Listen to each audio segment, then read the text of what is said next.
కాబట్టి ఈయన మాటలు విని వాటి చొప్పున చేయు ప్రతి వాడును బండ మీద తన ఇల్లు కట్టుకున్న బుద్ధిమంతుని పోలి ఉండెను. వాన కురుసెను, వరదలు వచ్చెను, గాలి విసురును, అది బండ మీద కట్టినందువలన అది నిలిచెను. కాబట్టి ఈయన మాటలు చొప్పున చెయ్యని ప్రతివాడు ఇసుక మీద తన ఇల్లు కట్టుకున్న బుద్ధిహీనుని పోలి ఉండెను. వాన వచ్చి వరద వచ్చెను, గాలి విసురును, అది ఇసుక మీద కట్టినందువలన అది పడిపోయాను, దాని పాటు గొప్పదని చెప్పాను.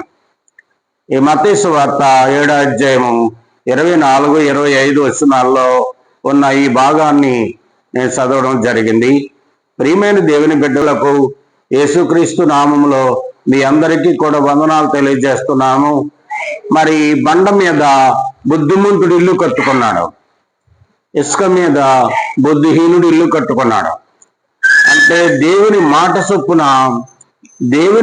చొప్పున మనము కట్టుకున్నప్పుడు, మరి దేవుని మాట చొప్పున మనం నడిచినప్పుడు దేవుని యొక్క బుద్ధియు జ్ఞానమును కలిగి మనము ఇల్లు కట్టుకోవాలి.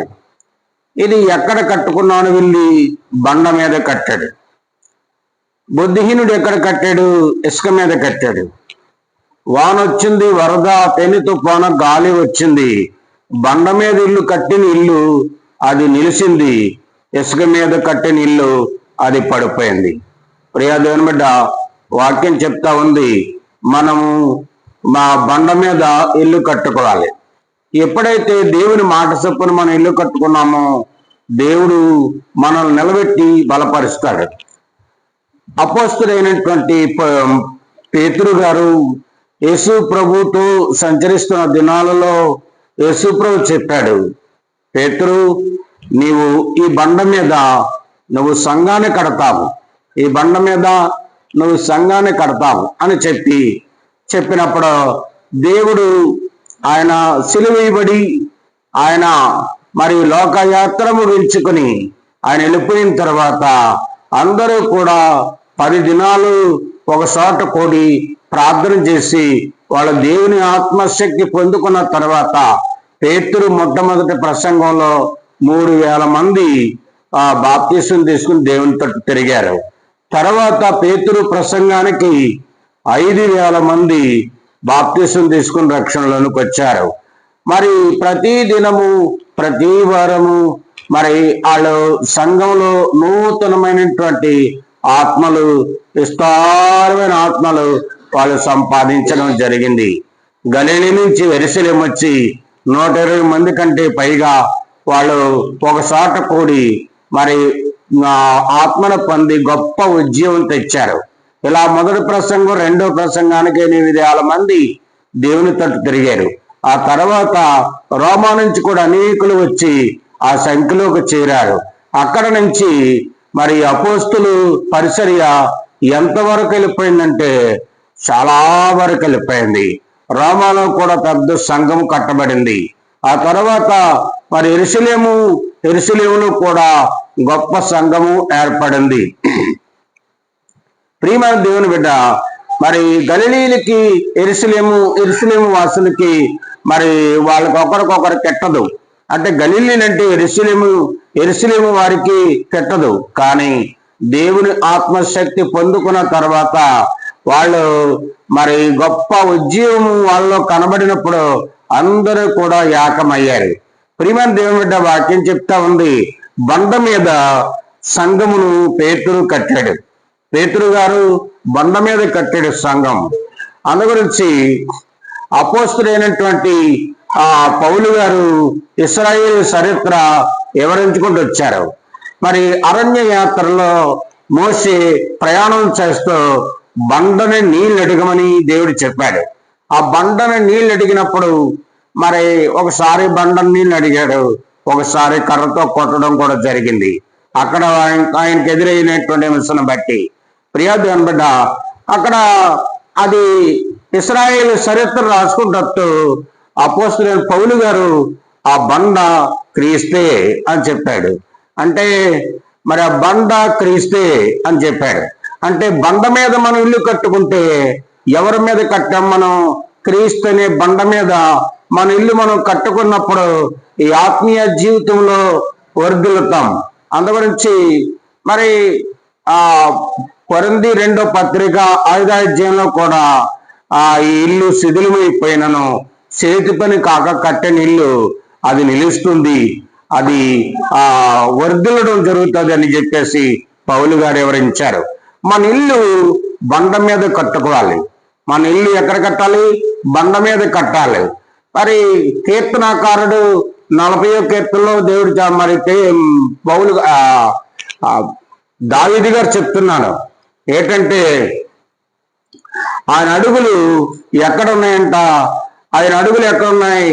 జిగటాల దొంగ ఊబులో పడిపోయాయి. తర్వాత దేవుడు లేవదీశాడు. బండ మీద అడుగులు మోపినప్పుడు అది స్థిరపరచబడ్డాయని దావీదుని గూర్చి స్పష్టంగా రాయబడింది. బండ మీద జిగటగల దొంగ ఊబులు ఉన్నప్పుడు అక్కడ అస్సలు ఆయన స్థిరంగా అడుగులు నిలబడలేదు. బండ మీద ఎప్పుడైతే అడుగులు మోపడం జరిగిందో తన అడుగులు నిబ్బరపరచబడ్డాయి, స్థిరపరచబడ్డాయి. ఆ తర్వాత దేవుని యందు భయభక్తులు కలిగి పాటలు రాసి గొప్ప ఉద్యోగంగా ఆరాధన చేయడం కూడా జరిగింది.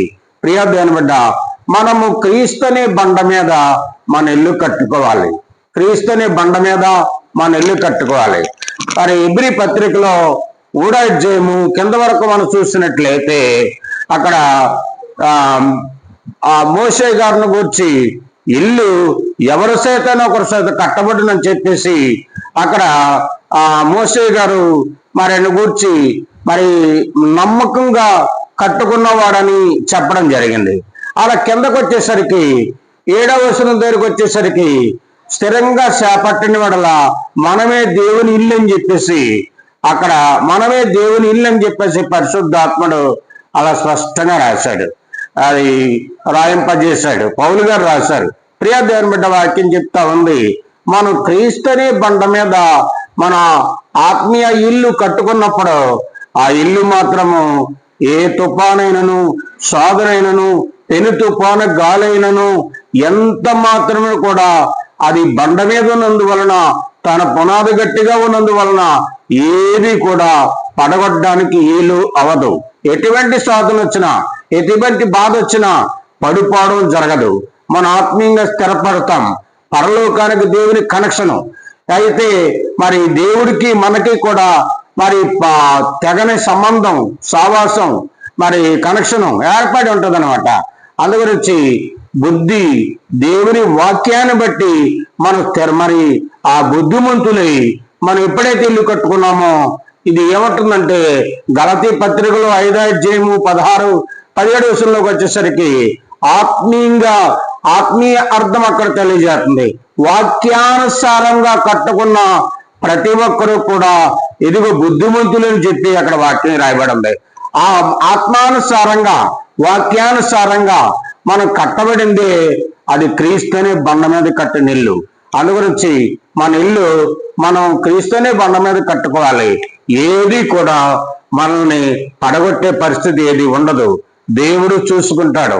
మరి ఆత్మీయ సావాసం కలిగి మరి దేవునితో సావాసం కలిగి వాక్యానుసారంగా కట్టుకొని మనము క్రీస్తుని బండ మీద మన ఇల్లు కట్టుకుంటే మనం నిలుస్తుంది, గొప్ప ఆశీర్వాదం కలుగుతుంది, దేవుడు ఉన్నతంగా ఇచ్చిస్తాడు. అందుగురించి ఈ బుద్ధియు జ్ఞానమును కలిగి మనం ఉండాలి. అందుకే 10 మంది కన్యకులు మత్తయి సువార్తలో కనబడతారు. ఈ 10 మంది కన్యకులో 5గురు బుద్ధి కలిగిన వారు. ఈ 5గురు బుద్ధి కలిగిన వారు క్రీస్తు స్వరం వినబడినప్పుడు వాళ్ళు ఆయన దగ్గరికి, దేవుని దగ్గరికి వెళ్ళడం జరిగింది.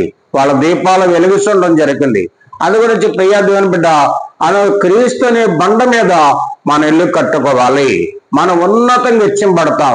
ఈ మాటలు దేవుడు దీవించి ఆశీర్వదించిన గాక. నీ ఇల్లు క్రీస్తు అనే బండ మీద కట్టబడిన గాక. నీ కుటుంబం క్రీస్తు అనే బండ మీద కట్టబడిన గాక. నీవు దేవుని యొక్క రాజ్యవ్యాప్తి కొరకు మరి లోకంలో ఉన్నతంగా జీవించిన గాక.